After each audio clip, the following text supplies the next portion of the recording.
तोरा घटलौ बेटा जन से बाजा। अरे किया तोरा घटलौ बेटा जन से बाजा। अरे किया तोरा घटलौ बेटा जन से बाजा। अरे किया तोरा घटलौ बेटा जन से बाजा। अरे किया तोरा घटलौ बेटा साजन बारिया दिया। अरे किया तोरा घटलौ बेटा साजन बोरिया दिया। अरे किया घटलौ बेटा साजन बारिया दिया। अरे किया तोरा घटलौ बेटा साजन बोरिया दिया। क्या बात है? आप लोग कम से कम दूल्हे राजा के लिए ताली तो बजाइए और कन्या के लिए और कम से कम बीच में ताली बजाइए। ताली बजा के कम से कम ताली बजाकर आशीर्वाद दे रहे हैं। क्या बात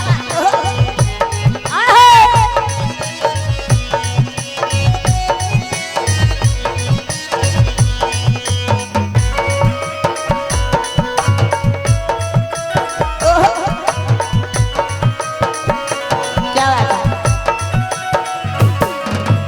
औरी का?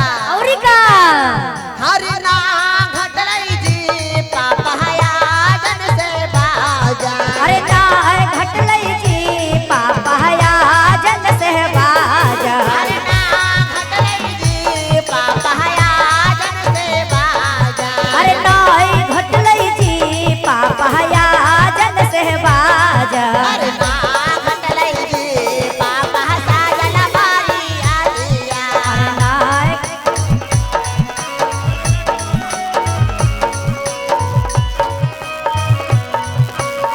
अंकल जी नाम आपका?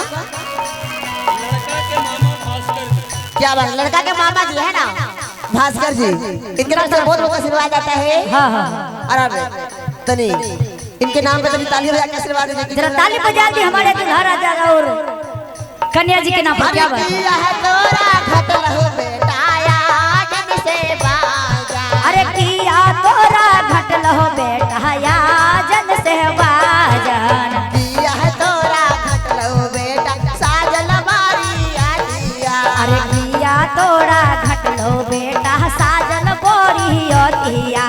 किया घटलहु बेटा साजन बारिया दिया।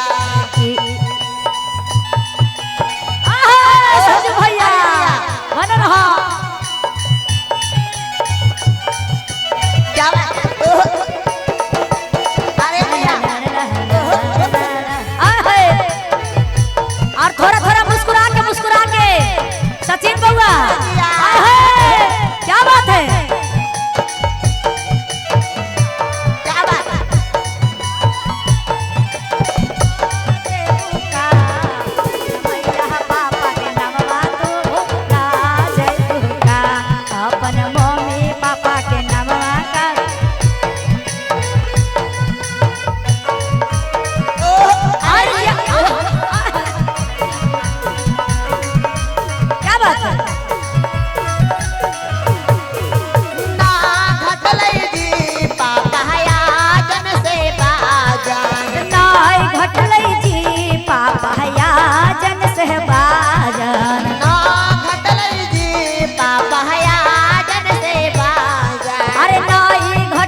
अरे नए करबो जी पापा कारी से विवाहवा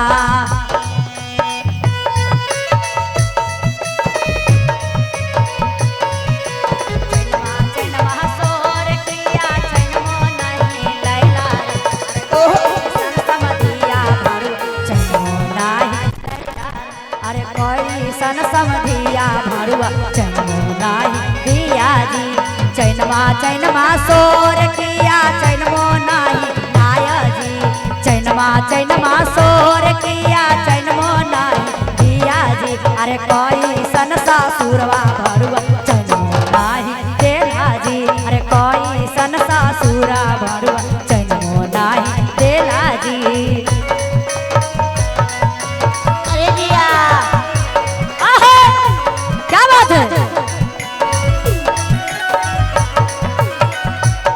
हरि जैसा ही